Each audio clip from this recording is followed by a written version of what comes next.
Hey folks, JD here, and only a quick video today, but I just wanted to have a very basic look at the photos and videos that we were going to get, though that we have had out of the JJRC X6 Aircus. So this is a sort of mini Phantom-esque quadcopter. Its shape is very similar, and belly pan very similar to the Phantom 4. So it comes with a gimbal, 2-axis gimbal, so I just wanted to see exactly how this was going to look and how it's going to pan out. So I just recorded some very standard 1080p video directly onto the SD card. So the SD card it needs is a class 10. It recommends nothing greater in capacity than a 32GB card. So what I used for mine was an 8GB SanDisk that I used actually in my Phantom 3 years ago, and it worked perfectly, no problem whatsoever.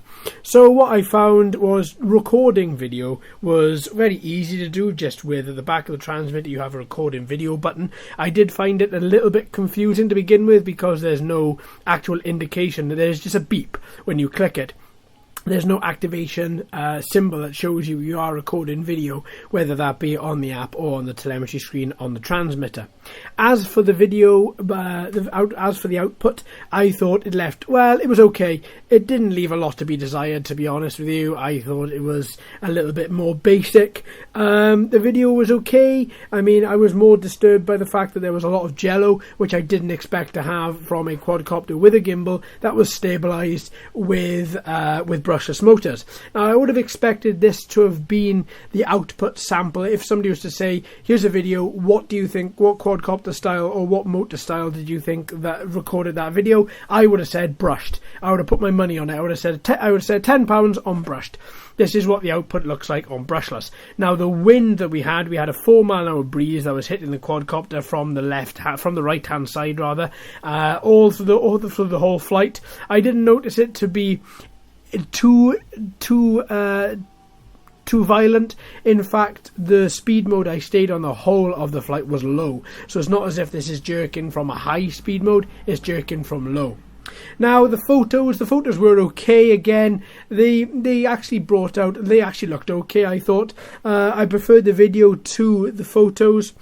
The quality and the clarity just wasn't there. They looked a little bit whitewashed. Okay, the day I recorded this was quite grey, but at the same time I've had quadcopter videos and photos from days like today that actually look very acceptable, but I didn't think it looked so on this particular quad.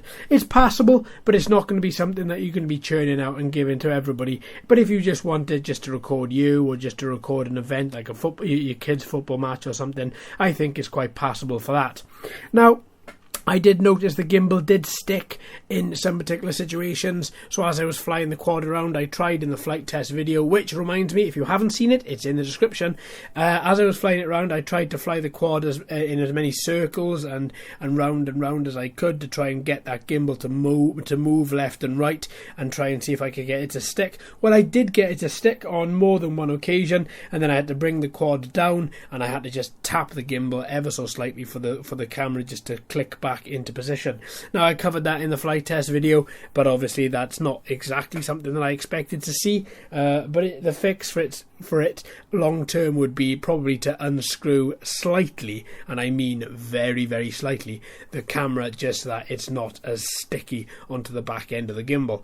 I'm going to give that a shot and I'll let you know exactly how it goes. So all in all, I thought the video was passable. It was okay. I didn't expect there to be as much jello as what there is, as much vibration as we use in brushless motors. There just needs to be a bit more padding, I think, in the quad, just to alleviate that overall vibration factor. So yeah, as I say, I thought it was passable. Nothing too great, but better than some of the quads we've looked at in the past couple of weeks.